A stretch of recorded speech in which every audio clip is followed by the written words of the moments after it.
Hello, hello. Souls Gaming is back here again with part 7 of my guide Everything You Need to Know. This time we will be covering advanced tips in Paragon, so I hope that they will help you. Body blocking is quite simply what it sounds like, blocking with your body. This is not the same as meat shield, whose purpose is to take shots from the enemies. This is physically stopping enemies with your own body. Many players seem to underestimate the power of proper body blocker. In most MOBAs it doesn't matter, however in Paragon it has both its upsides and downsides. A body blocker can effectively hold a single person in place for as long as he can survive. All he needs to do is mirror the movement of the opponent and make sure that anywhere the opponent tries to move, the body blocker will be in front of the opponent. You can also body block allies, so be very careful with your positioning in fights since you can be the reason that your ally dies. The same principle goes for minions except for one small detail. You can walk through your own minions, the enemy can't. So if you fight a melee character, try to move through your minions so they will stop him and you can score yourself an easy kill. Most people will agree that Paragon has absolutely amazing graphics and visual cues. However, a thing that is often overlooked is how well done all the audio cues are. If you close your eyes and listen, you know what is going around you and who are where. If you listen, you can hear the enemy ganking you. If you listen, you can hear ultimates coming towards you. If you listen, you can figure out where the enemy is in the jungle just from sound alone. Don't believe me? Try it.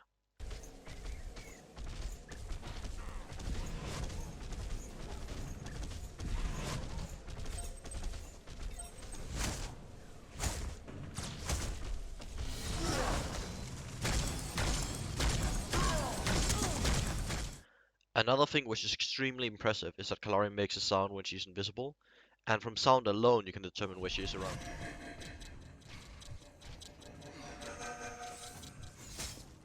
So make sure you play with your sound on. Something that has been done to the Orb Prime is that the person who gets the killing blow on it automatically gets the Orb Prime. This means that if you are nimble and good enough, you can't go and get the killing blow on the boss while the enemy team is attacking it, and steal the buff for yourself. I personally played with a Howitzer who stole it with ultimate and landed safely enough to just run away with it. A problem with this system is that it's usually the ones with the most damage and least health who kills it. Luckily, you can just press the recall key and it will drop the orb for you for your teammates to pick up. Always make sure that it is the fastest or the tankiest character that has the orb prime. In Paragon, invisibility works a bit differently than in other games. In Paragon, going invisible is referred to as being in the shadow plane. This has some interesting systems with it. In the shadow plane, you can see other people in the shadow plane, which means your team can also see them. This is why Kalari counters Kalari. If you see the enemy Kalari go invisible, just go invisible yourself and you're both fully visible. Bushes or shadow circles are game-wise the same as entering the shadow plane. There is also a certain item which allows you to enter the shadow plane. This will bring me to a special type of ward.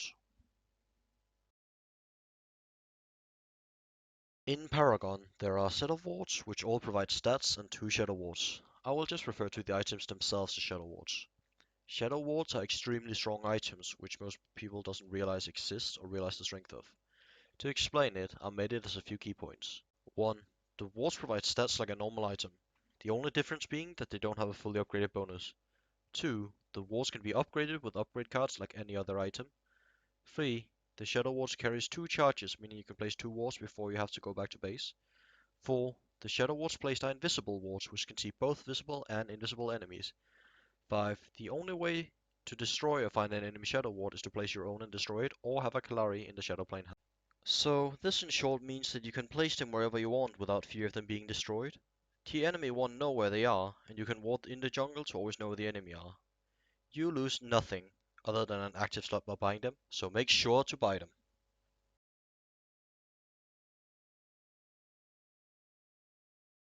In Paragon, there is a quick command, chat command system which allows you to call commands. Currently there are 16 commands of various types. The main 4 are attack, defend, general, and combat. When you use a chat command, it will be written on the middle of everyone's screen next to the icon of your hero. It will also either ping the thing you called for example attack left puts a sword icon on left tower, or defend left puts a shield on your tower left, or ping on yourself, for example retreat or enemies missing. This is an effective tool to tell your allies what you want to do. For example, you can call for an attack on a lane if you want it down, or if you see the enemies pushing mid, you can call defend mid. They also provide general knowledge in the middle of things. So for example, if you're going back, make sure to call be right back or retreat, so the other person in the lane knows you're leaving.